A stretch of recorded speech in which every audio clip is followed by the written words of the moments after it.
Ayan, pabalik tayo dun sa swimming pool dahil marami naliligo na mga kabataan. Grabe na init ito, guys. Sobra na. Nakakahilo yung init niya. Grabe.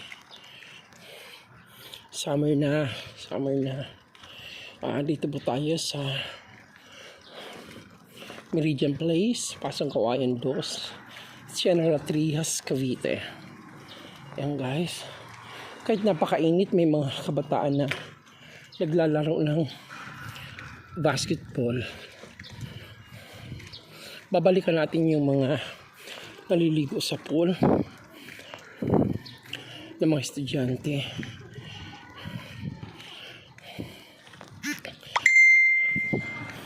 Lumabas kasi ako kanina, may binili ako. Ngayon, babalikan natin sila kasi kailangan may bantay talaga sila.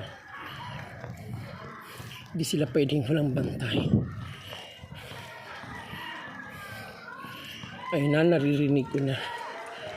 Ayan, guys, so yung mga classmate ng taga dito. Yes, ma'am. Kaalis lang po. Hindi, pumunta po sa kabilang site. Sa Facebook? Sa New Leaf. Anong oras ko babalik? Hindi ko po alam, ma'am, kung anong oras. Kaalis lang po eh. Kanina pa po siyang umaga dito 7 o'clock. Para sa... Construction van. Oo. Ang tabayanan niyo lang po pagbalik niya, ma'am. Pero iba yung sasakyan niya. Opo, yan yung sasakyan niya eh. Kasi iniwan niya yung pula.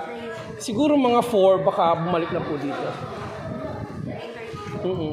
Antayin niyo na lang, ma'am. 5. Opo, yes po.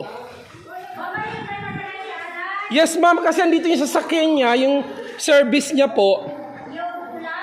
Opo, sa kanya po yan. Iniiwan niya yung fill and best sa sasakyan. Ayan, guys, no? Yung mga kabataan natin na naliligo ng estudyante.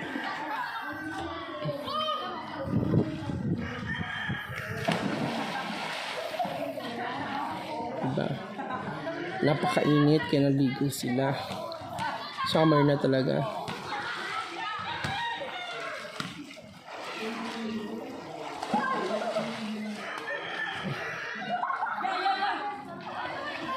Yan sila, guys. Dito tayo sa swimming pool ng Meridian Phase 1. Nag-enjoy sila kahit napakainit. May sarap nga naman maligo pag napakainit, guys. Ayan o.